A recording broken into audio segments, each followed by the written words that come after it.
Baba wa mbinguni, tazama tumepiga magoti mbele zako katika wakati huu. Tazama ninapohitaji kuanza somo hili katika kipindi hiki.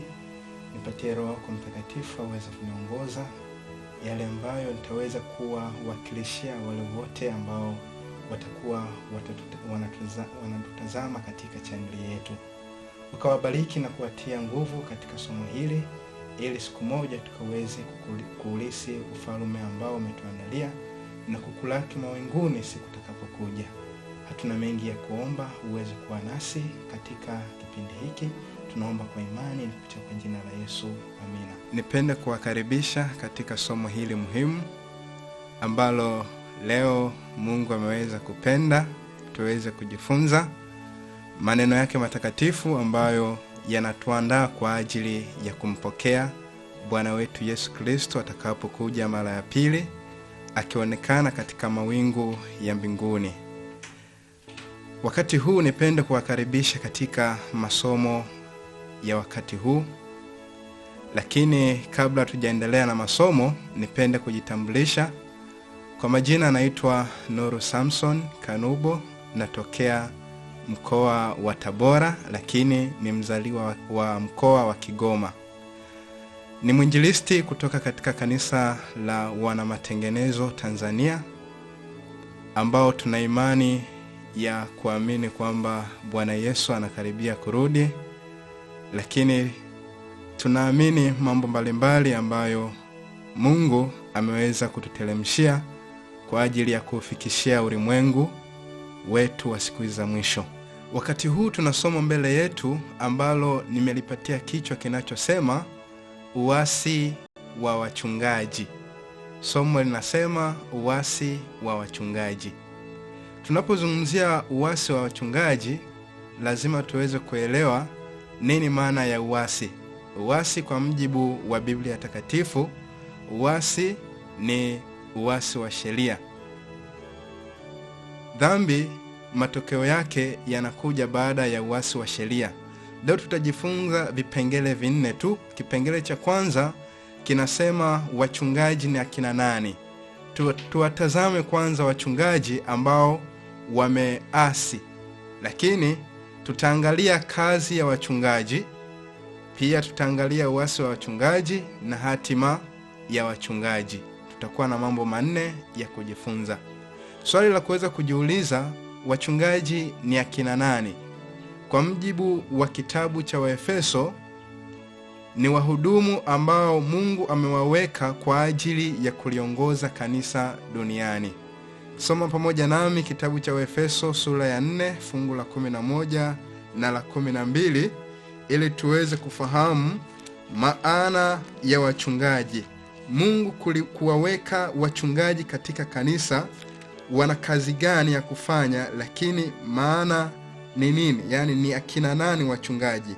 Waefeso 4 fungu lile la 11, maandiko yanasema, naye alitoa wengine kuwa mitume, na wengine kuwa manabii, na wengine kuwa wainjilisti, na wengine kuwa wachungaji na walimu. Fungu la 12, kwa kusudi la kuwakamilisha watakatifu, hata kazi ya huduma itendeke, hata mwili wa Kristo ujengwe. Kumbe tunapozungumzia kusudi la Mungu kuwaweka wachungaji, alimaanisha nini?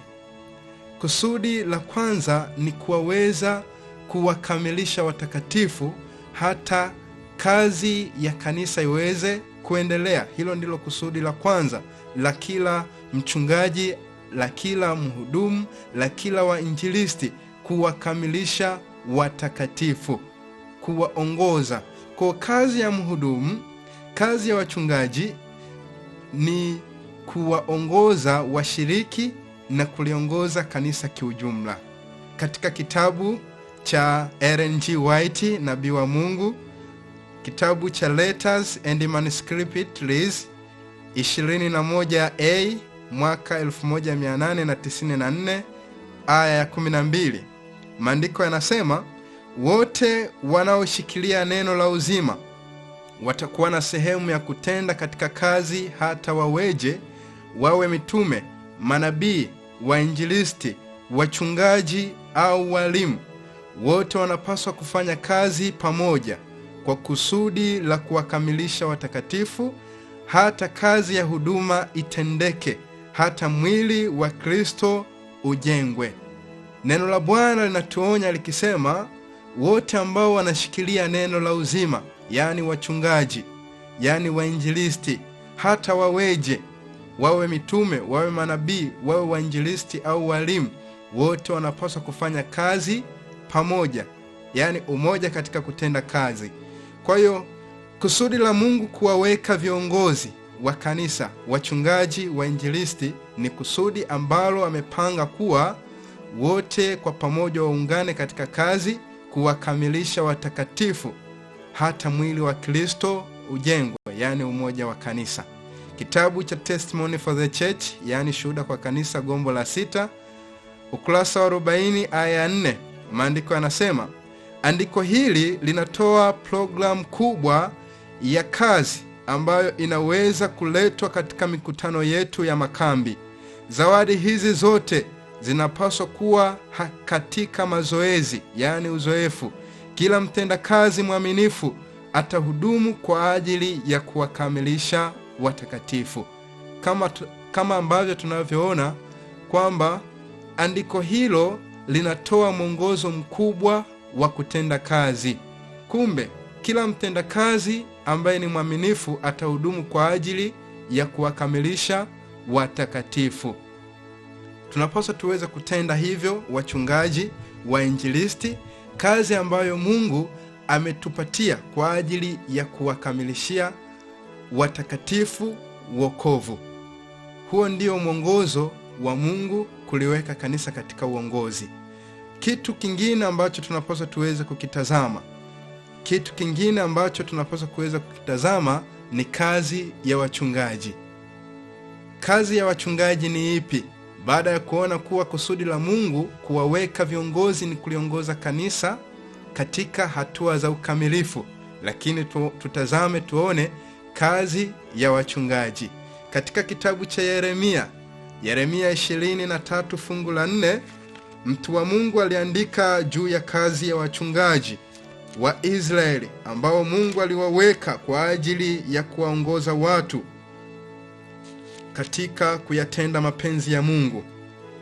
Yeremia 23 fungu la 4, maandiko matakatifu yanasema, nami nitaweka juu yao wachungaji watakaowalisha, wala hawataona hofu tena wala kufadhaika, wala hatapotea hata mmoja wao, asema Bwana. Maandiko yanasema katika aya hii kwamba Mungu ataweka juu yao wachungaji, yani juu ya watu atawaweka wachungaji. Anasema watakaowalisha, wala hawataona hofu tena wala kufadhaika. Kazi ya mchungaji kwa mjibu wa neno hili ni kuweza kuwalisha nini? Kondoo. Kuwalisha kondoo, na kondoo ni watu ambao wamo ndani ya kanisa. Kwa hiyo kazi ya wachungaji ni kuwalisha kondoo, kuwahudumia kondoo na kuwatunza kondoo.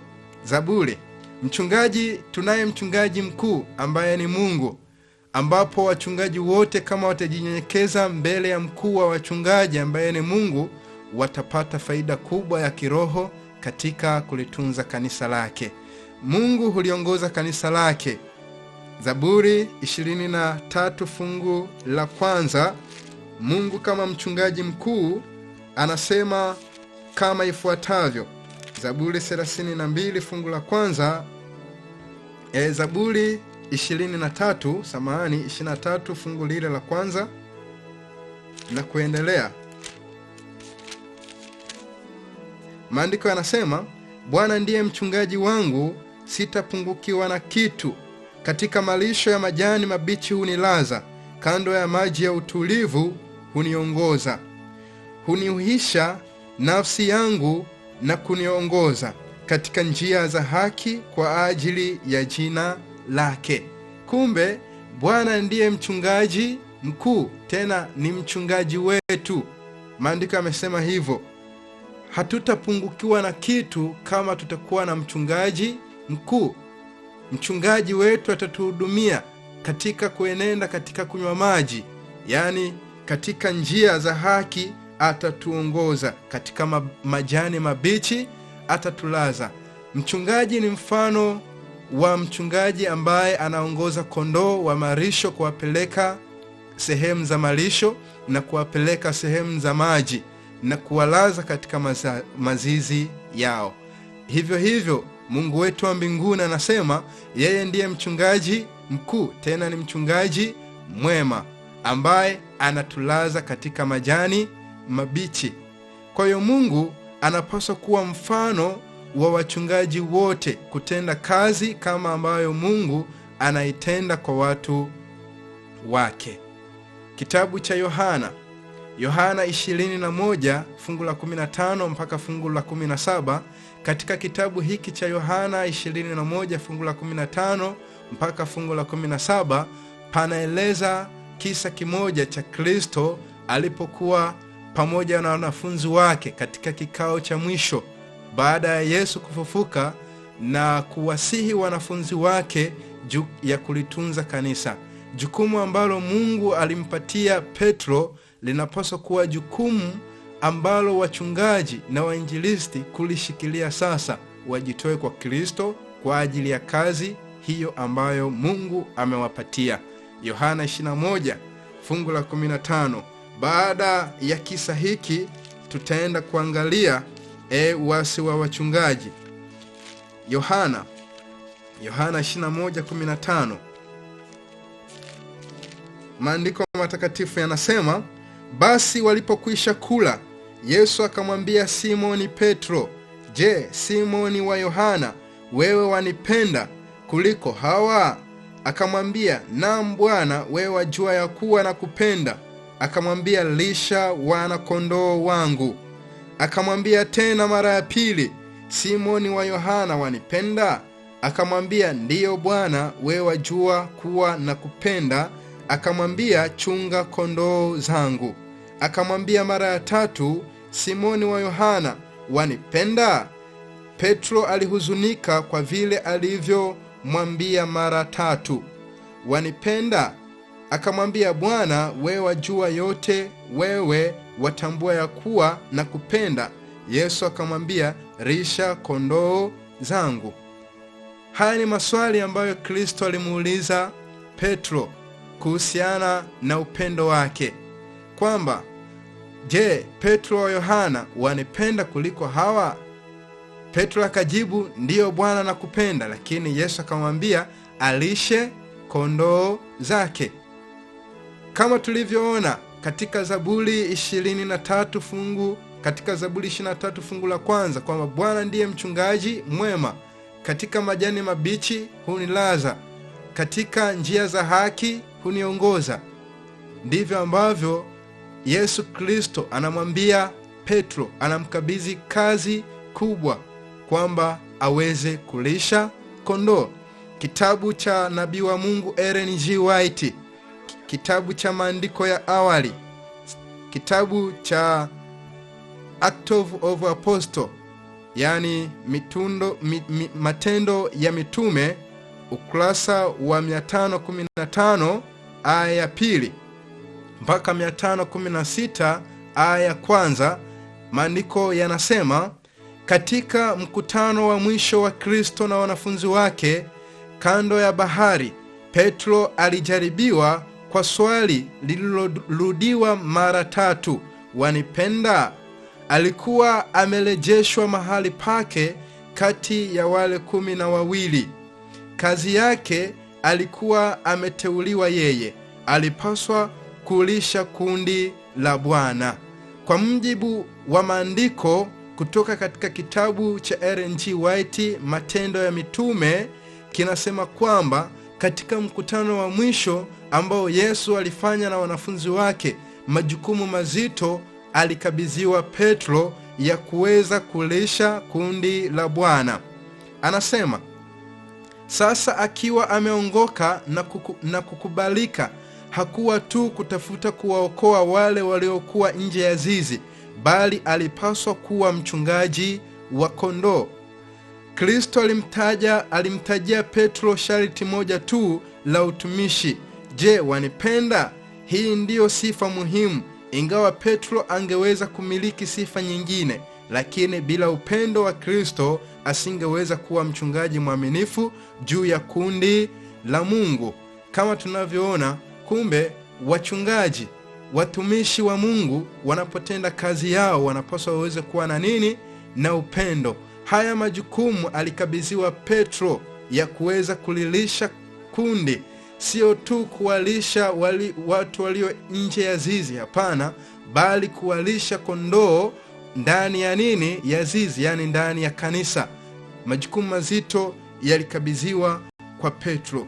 Kwa lazima wachungaji waweze kumtazama Kristo mara kwa mara, kila wakati, kwa sababu yeye ndiye mchungaji mkuu. Tena yeye Kristo ndiye mwenye majukumu ya kuweza kuwapatia mamlaka ya kuweza kutenda kazi ile nzuri ya kuliongoza kanisa la Mungu. Hiyo ndiyo kazi. Kwa hiyo kazi ya wachungaji ni kulilisha kanisa, kulitunza, kuwahudumia washiriki, kuwatembelea mara kwa mara. Hiyo ndiyo kazi ambayo wachungaji wanakabidhiwa. Tuangalie katika kipengele kinachofuata. Kipengele namba 3. Kipengele kinachozungumzia juu ya uasi wa wachungaji. Baada ya kuwa tumeangalia wachungaji ni akina nani, kusudi la Mungu kuwaweka katika kanisa ni lipi, tuangalie uasi wa wachungaji. Kumekuwepo na uasi katika wachungaji wa sasa. Haijalishi wachungaji wa kanisa la SDA, yani Seventh Day Adventist Church, au makanisa ya walokole, au wachungaji wa makanisa ya Kiroma, na wachungaji wa makanisa yoyote yale. Huu ujumbe uweze kuwafikia. Wachungaji huliongoza kanisa. Wachungaji ndio wanaoweza kuliangusha pia na kanisa. Wanaweza kulitunza na kuliimarisha, lakini wao ndio wanaoweza kuliangusha chini likapotea daima. Nabii wa Mungu Isaya katika kitabu cha Isaya 56 fungu la 10 anaelezea uasi wa wachungaji wanavyotenda katika ulimwengu wa Kikristo leo. 56 fungu la 10 na la 11. Maandiko matakatifu yanasema,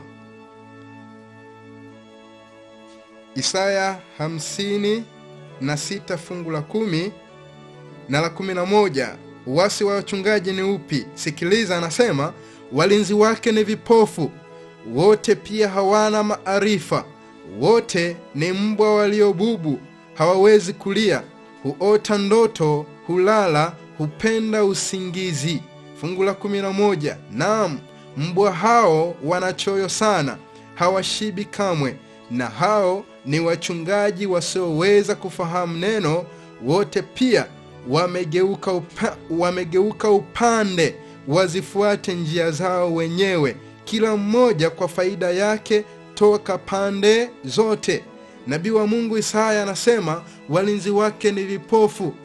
Mchungaji anapokuwa kipofu, anapokuwa haoni hatari inayolikabili kanisa, tunaita huyo ni kipofu.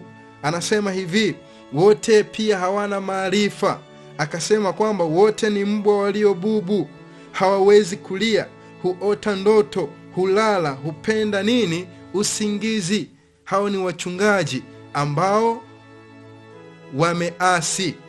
Akasema kwamba mbwa hao wanachoyo sana, tena hawashibi, na hao ni wachungaji wasioweza kufahamu neno, wote pia wamegeuka upande, wazifuate njia zao wenyewe. Katika Isaya tunaona kwamba haya ni mashauri ya Bwana, pia ni maonyo juu ya wachungaji wote ambao hawana maarifa ya kuweza kuliongoza kanisa la Mungu. Wamelala, wamesinzia. Mchungaji anapaswa kuweza kulilisha kanisa, kuliongoza, kulikuza. Lakini kanisa linapoanguka, humaanisha kwamba wachungaji wamesinzia, wamelala, huota ndoto, tena upenda nini? Usingizi. Kitabu cha Yeremia 50 fungu la 6. Twende tuangalie, tusome juu ya Yeremia. Yeremia 50 fungu la 6. Tuone nabii Yeremia alisema nini, mjumbe wa Mungu Yeremia alisema nini juu ya wachungaji hawa wa Yerusalem, yani wa Israeli. 50 fungu la 6. Tutazame mpendwa, ili tuweze kubadilika na kuweza kuangalia jukumu letu kwa Mungu kama wachungaji wa kanisa. Fungu la 6 nasema, watu wangu wamekuwa kondoo waliopotea. Kumbe watu wa Mungu wamekuwa kama kondoo waliopotea. Kwa sababu gani? Anasema wachungaji wao wamewapoteza, wamewapotosha milimani, wamekwenda toka mlima hata mlima, wamesahau mahali pao pa kupumzika. Nitarudia, anasema watu wangu wamekuwa kondoo waliopotea, wachungaji wao wamewapoteza. Mshiriki anapopotea, utambue kabisa kanisa linapaswa kuweza kujiangalia. Huenda ni makosa ya viongozi au mchungaji ameweza kupotoka sehemu fulani, hivyo watu wa Mungu wamepotea. Watu gani wamewapoteza? Ni wachungaji. Watu wa Mungu wanatangatanga milimani, hawajui cha kufanya.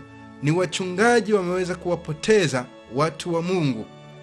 Ezekieli ana ujumbe pia kwa wachungaji.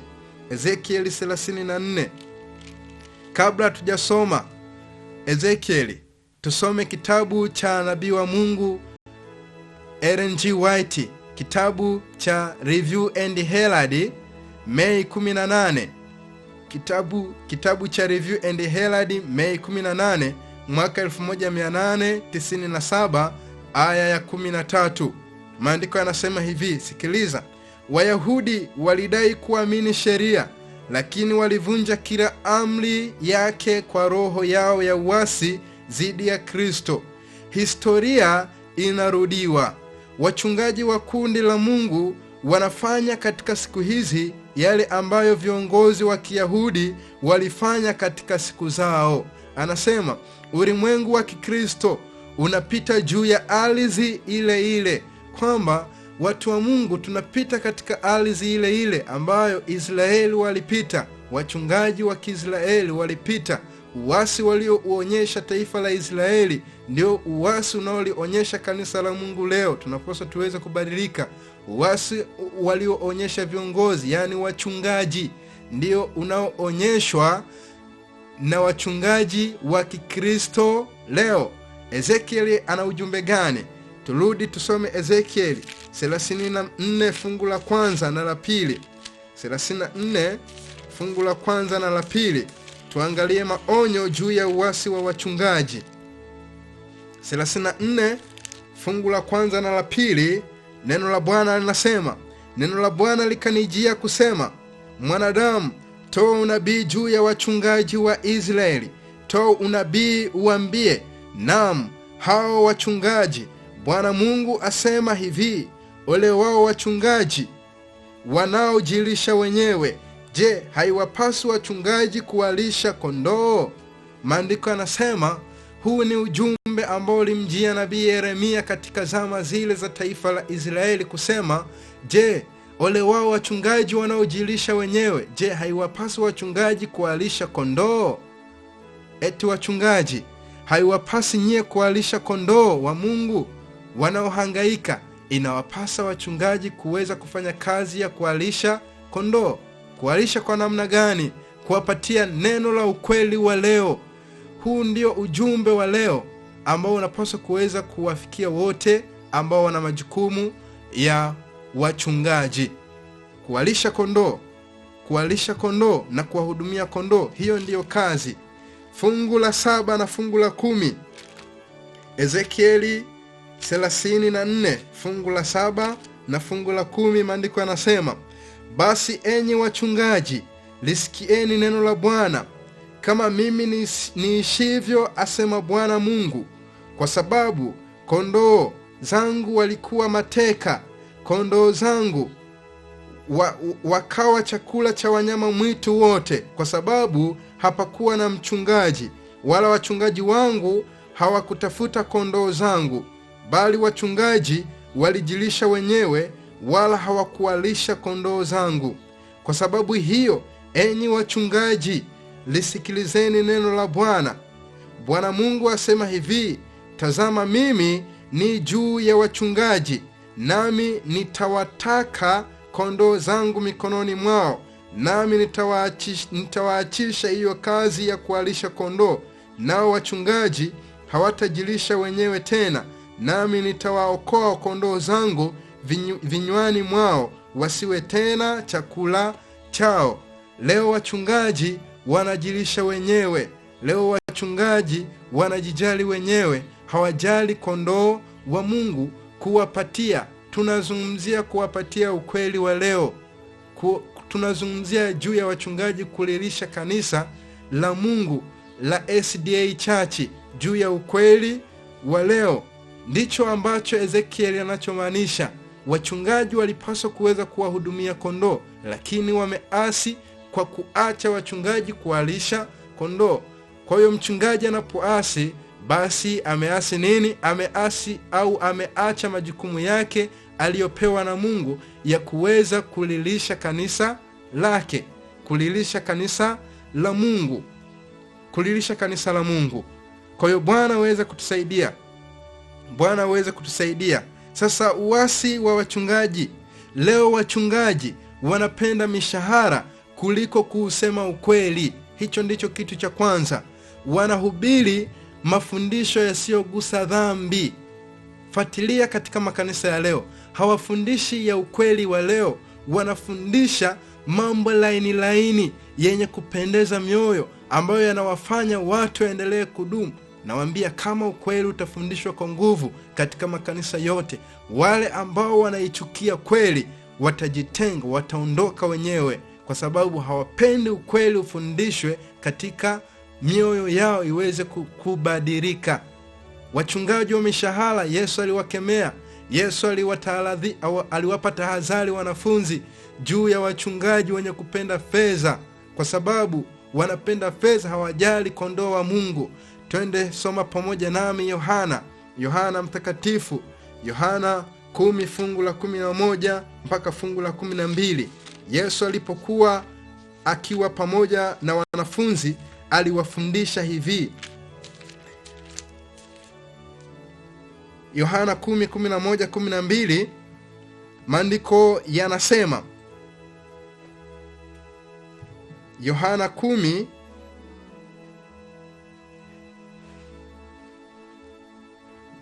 10:11-12, maandiko yanasema, mimi ndimi mchungaji mwema. Mchungaji mwema hutoa uhai wake kwa ajili ya kondoo. Mtu wa mshahara wala si mchungaji, ambaye kondoo si mali yake. Humwona mbwa mwitu anakuja, akawaacha kondoo na kukimbia, na mbwa mwitu huwakamata na kuwatawanya. Yule hukimbia kwa kuwa ni mtu wa mshahara, wala mambo ya kondoo si kitu kwake. Maandiko yamesema hivyo. Mimi ndimi mchungaji mwema, Yesu Kristo.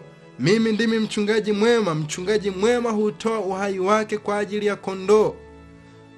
Wachungaji wanapaswa kuweza kusimama imara katika kanisa, kwa sababu wawachunge ili mbwa mwitu asiingie ndani ya kanisa na kulilalua kanisa.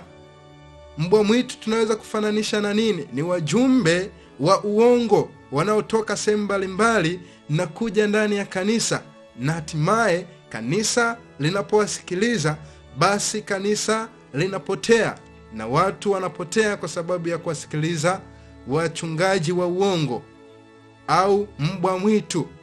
Mbwa mwitu ni nini katika maana nyingine? Tunasema mbwa mwitu ni uongo ambao unawakilishwa ndani ya kanisa, na hatimaye watu wanauamini uongo kutokana na wachungaji wa wafundishi watu ukweli wa sasa. Mungu amewaonya akisema, wachungaji wa mishahara wanapenda mishahara kuliko kusema ukweli. Kwa nini? Nabii wa Mungu katika kitabu cha Pambano Kuu, Ellen G. White, alisema kitu kimoja kizuri sana. Wachungaji wa Adventista wa Kisabato, wachungaji wa makanisa mengine mengi, hawawaambii, wana ufahamu wa ukweli ndiyo, lakini hawausemi ukweli wa sasa. wa kuwaandaa, wa kuwaonya watu juu ya marejeo ya Kristo. Mara ngapi? Mara ya pili. Ukurasa wa Kiingereza kitabu cha Pambano Kuu, The Great Controversy, 385 kwa 386. Soma pamoja nami 385.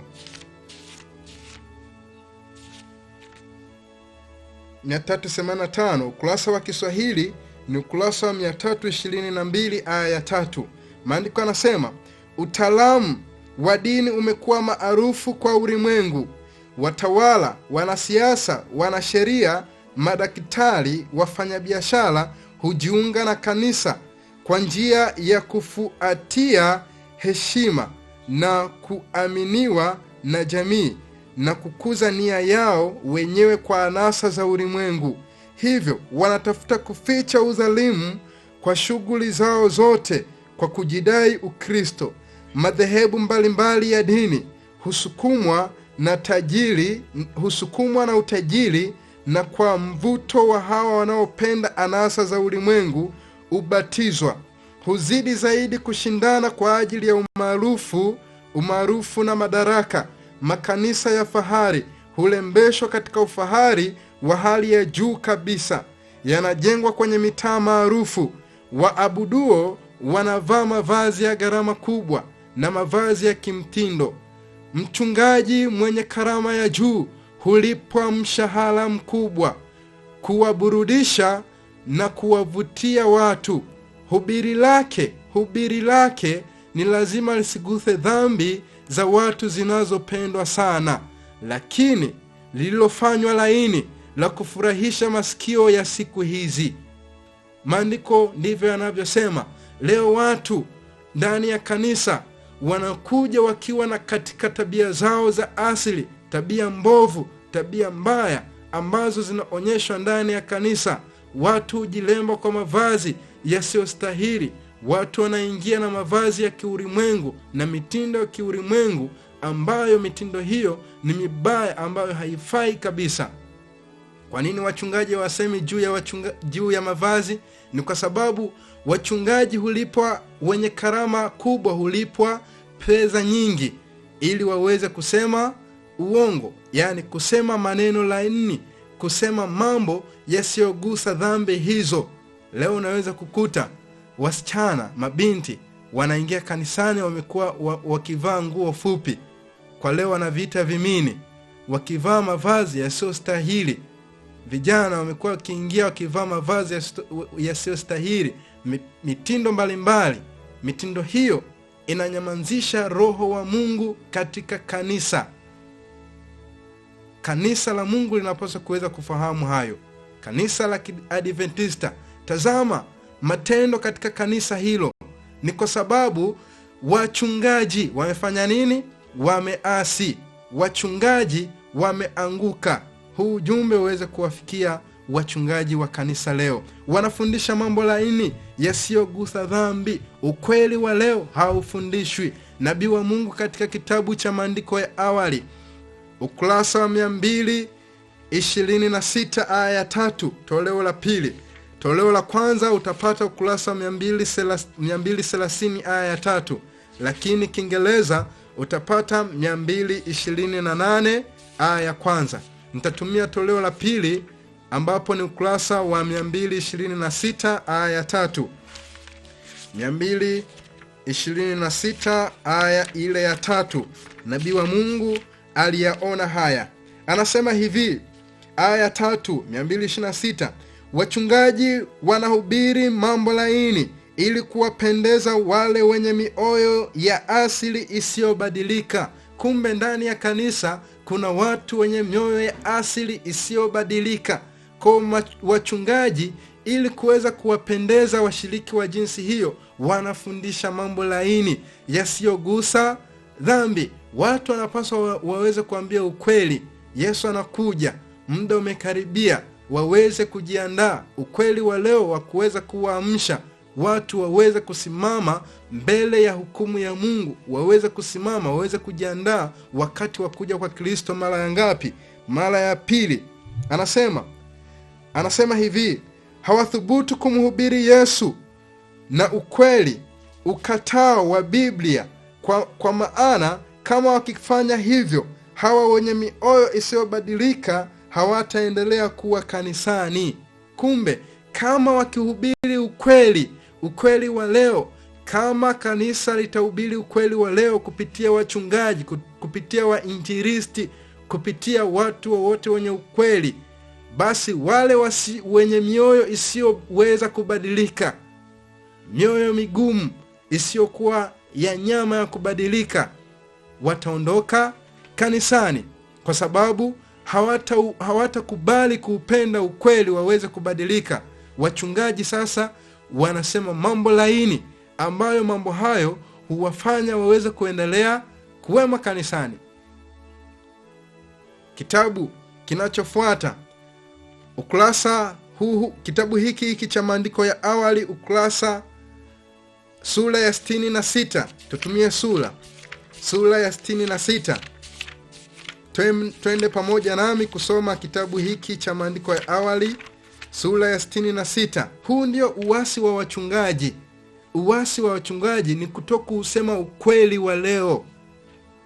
Dhambi za Babeli. Maandiko yanasema, niliona kwamba tangu malaika wa pili alipotangaza anguko la makanisa, yamekuwa yakiendelea kuharibika zaidi na zaidi. Wana jina tu la kuwa wafuasi wa Kristo, lakini haiwezekani kuwatofautisha na ulimwengu. Wachungaji hunukuu neno la Mungu, lakini wanahubiri mambo laini. Anasema, jambo hili haliufanyi moyo wa asili kujisikia kuwa na hatia. Roho na nguvu za ukweli na wokovu wa Kristo ndivyo tu viletavyo chuki kwa moyo wa asili.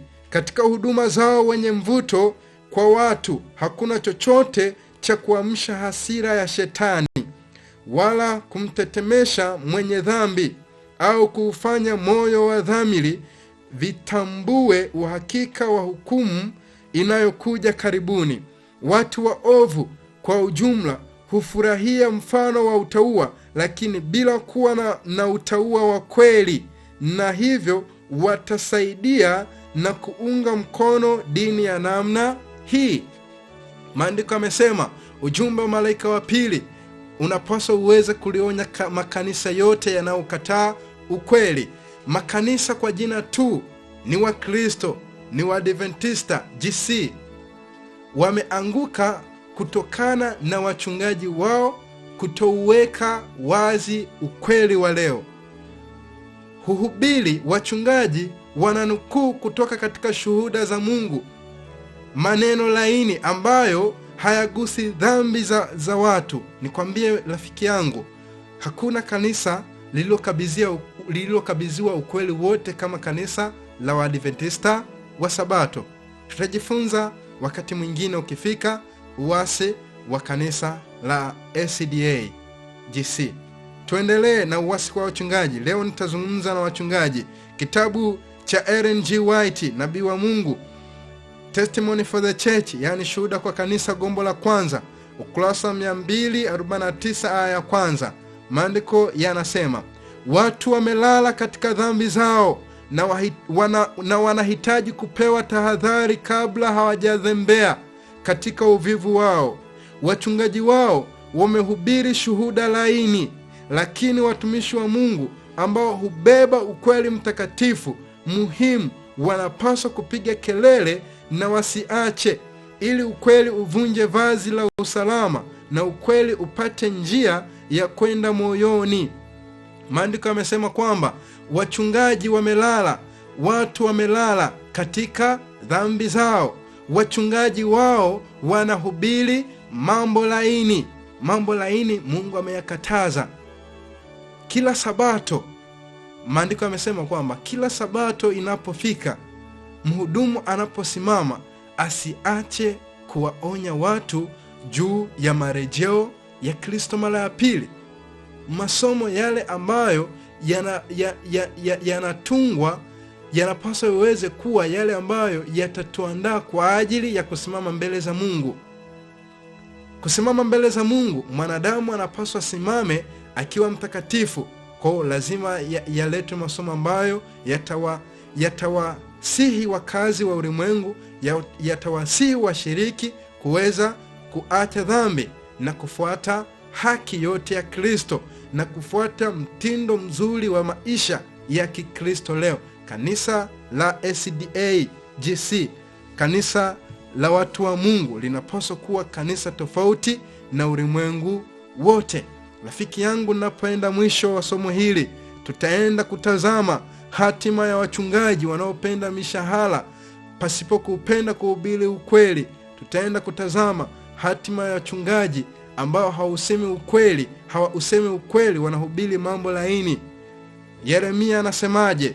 Yeremia, Mungu ameandaa ghadhabu kali, lakini anapoandaa ghadhabu kali, lazima mimi na wewe tusiwemo miongoni watakaopokea ghadhabu kali juu ya wachungaji hao.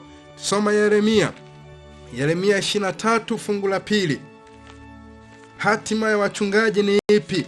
Mungu amesema atawaachisha kazi yao ya uchungaji.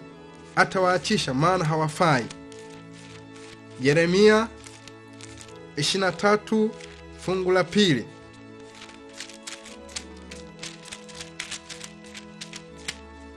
Yeremia 23 fungu la 2.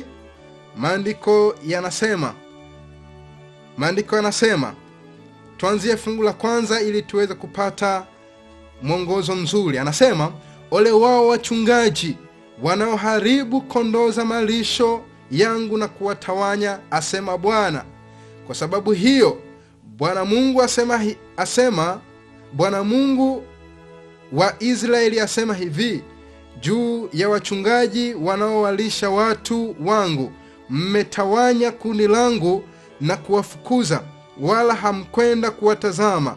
Angalieni, nitawapatiliza uovu wa matendo yenu, asema Bwana. Kumbe Mungu atawapatiliza uovu wa matendo yao. Kumbe mchungaji anapolitawanya kundi, mchungaji anapoacha kuusema ukweli, mchungaji anapoacha kuhubiri maneno yanayogusa mioyo, huo ni uovu. Kwa uovu huo Mungu atawapatiliza juu yao. Mungu atawapatiliza juu yao. Hatima ya wachungaji ni ipi? Hatima ya wachungaji ni ipi? Wakati Kristo atakapokuja, wakati mwisho wa dunia utakapofika, wachungaji watalia sana. Wale waliopoteza na wachungaji watawang'ang'ania wachungaji wao. Kwa nini hawakusema ukweli? Kitabu cha Bible Commentary ya 4 au aya hii utaipata katika kitabu cha Letters, yani barua ya 30 mwaka wa 1900. Kitabu cha Bible Commentary ya 4 ukurasa wa 1157 aya ile ya 2. Sikiliza ndugu yangu, wewe unayenitazama na kunisikiliza, maandiko yanasema kama ifuatavyo: wale ambao wamechukua juu yao kazi ya wachungaji wa kundi watatembelewa na hukumu nzito zaidi, kwa sababu wamewasilisha kwa watu hekaya badala ya ukweli. Yani wale ambao wamekabidhiwa majukumu kama ya Petro ya kuweza kuwaongoza watu wa Mungu na kuwalisha kondoo wa Mungu, watatembelewa na hukumu kali za nani? Za Mungu. Kwa sababu gani? Kwa sababu wamewalisha watu maneno laini. Hekaya ni hadithi zisizofaa. Hekaya ni mambo ambayo hayapo katika neno la Mungu. Wamewalisha mambo laini, wamewalisha chakula ambacho si cha ukweli wa leo. Maandiko yamesema hivi: watoto watainuka na kuwalaani wazazi wao. Wapo wazazi leo wanawazuia watoto wao wasiweze kupiga hatua kumkaribia Kristo, wasiweze kuufuata ukweli. Siku za mwisho watoto watawalaumu wazazi wao wakisema hivi: ulinikataza nisimfuate Kristo. Anaendelea anasema hivi: washiriki wa kanisa ambao wameona nuru na kuhukumiwa, lakini ambao wameamini wokovu wa roho zao kwa mhudumu, watajifunza katika siku ya Mungu ya kwamba hakuna nafsi nyingine inayoweza kulipa fidia kwa ajili ya makosa yao. Kilio cha kutisha kitafufuliwa. Nimepotea milele. Watu watahisi kana kwamba wanaweza kuwalarua vipande wahudumu ambao wamehubiri uongo na kushutumu ukweli. Ukweli safi kwa wakati huu unahitaji matengenezo katika maisha, lakini wanajitenga na upendo wa ukweli, na juu yao inaweza kusemwa, Israeli, umejiangamiza mwenyewe. Watu wa Mungu, tunapaswa tuweze kumtegemea Kristo peke yake. Tusitegemee wachungaji wa leo. Wachungaji wa leo, maandiko yamesema, wale ambao wanakuongoza ndio wanaokukosesha. Kwa viongozi ndio wanaoweza kufanya kanisa kuweza kusimama imara, na hao viongozi ndio wanaoweza kusababisha kanisa kuanguka chini, kutokana na kwa sababu kuwemo miongoni mwa watu wasioupenda ukweli.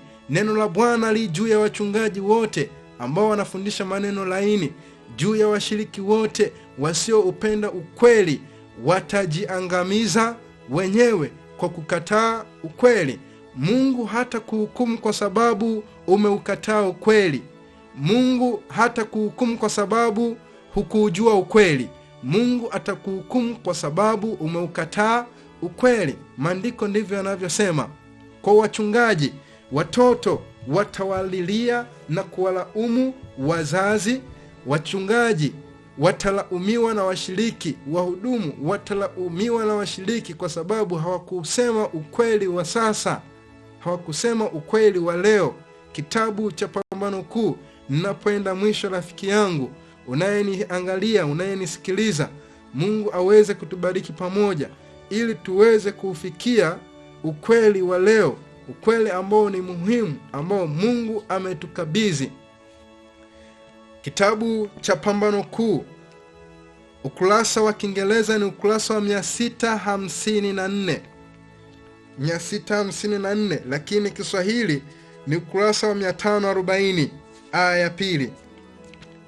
540 aya ya pili. Napenda kumalizia, rafiki yangu, uweze kuyatafakari maneno haya, ili wakati Kristo atakapokuja usiwe miongoni mwa wale watakaoweza kuwalilia wachungaji kwa nini hawakuweza kuambia ukweli.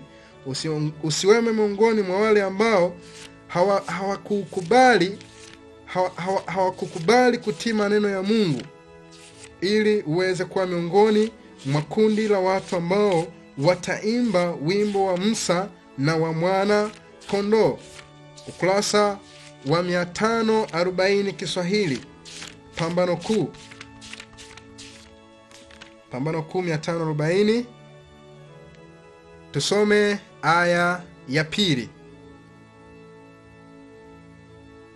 Aya ya pili nasema hivi: ulimwengu unaliona kundi lile walilolizihaki na kulikejeli. Huu ni wakati ambapo Yesu amekuja. Ulimwengu unalitazama kundi lile ambalo walikuwa wanatoa kejeli juu yao, kwa sababu wao walikubali kulifuata neno la Mungu. Basi ulimwengu utatoa kejeli nyingi. Ulimwengu utawahukumu na kuangamiza kwa sababu hawaupendi ukweli.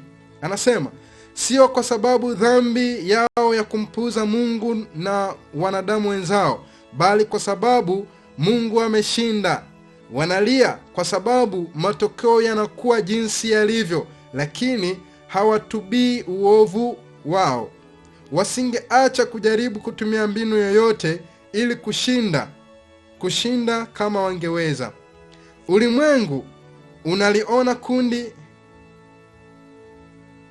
Ulimwengu, nitarudia kusoma aya hii mpendwa, inasema hivi: ulimwengu unaliona lile kundi walilolizihaki na kulikejeli kwa kunuia kutekeleza, likipita kwenye mapigo, dhoruba na tetemeko, na tetemeko la dunia bila madhara.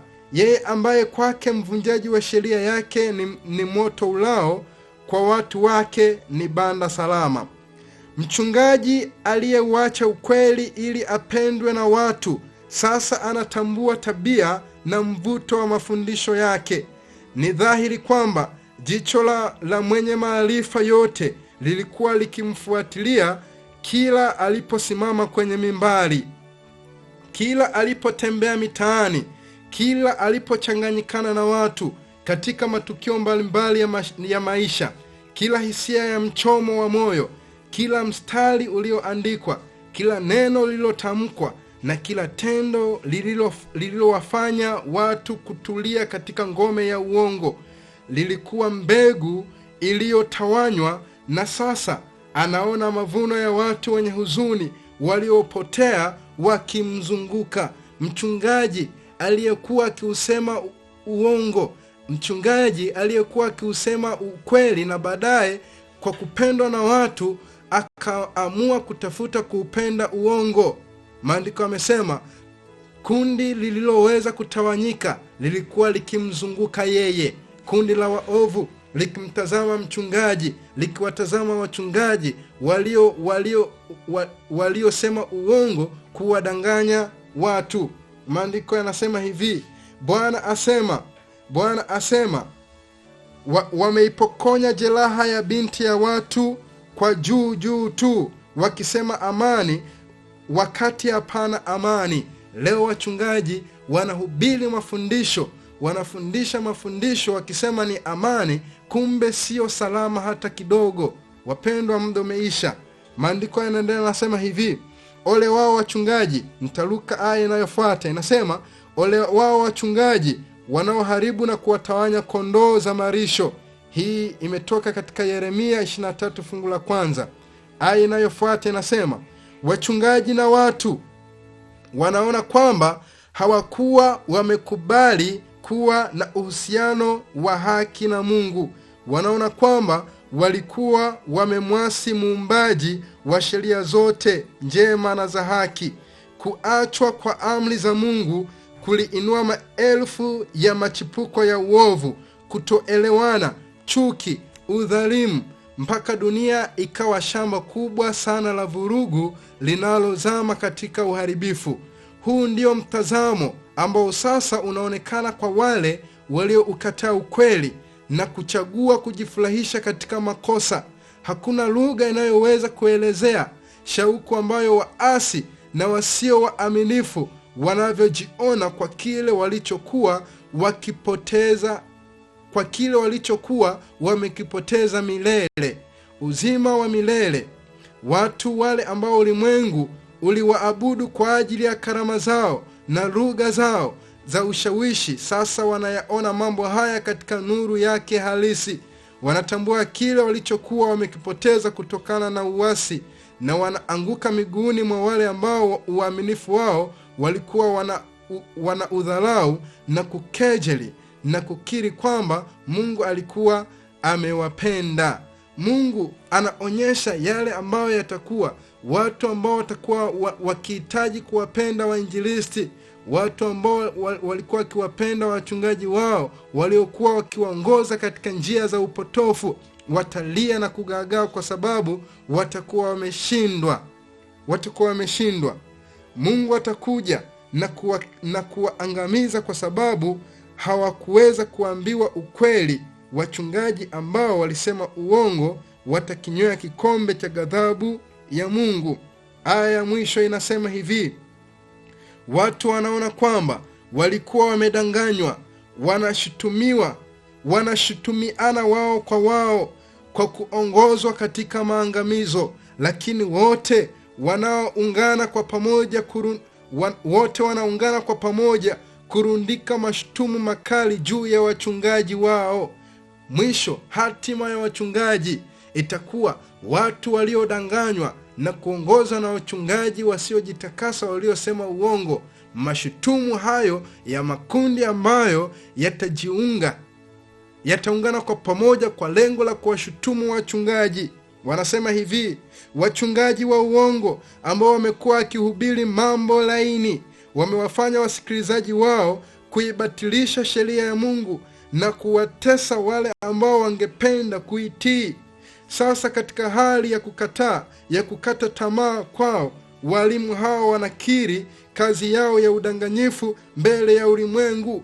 Wapo manabii wa uongo wanaofundisha maneno ya uongo, wanaodhikashifu sheria za Mungu, hasa amri ya 4. Wachungaji wa uongo wamekuwa wakiwadanganya watu kuhusiana na amri inayohusu utunzaji wa siku takatifu ya Sabato. Nawaambia hakika wachungaji watakiri wenyewe kwamba siku ya ibada ilikuwa ni siku moja pekee ya Sabato. Maandiko yanaendelea nasema hivi, wachungaji hao watakinywea kikombe hicho. Maandiko yanasema, sasa katika hali ya kukata tamaa kwao, walimu hao wanakiri kazi yao ya udanganyifu mbele ya ulimwengu. Umati wa watu wengi sana unajawa na ghadhabu, wanalia wakisema, tumepotea na ninyi ndiyo kiini cha uangamivu wetu.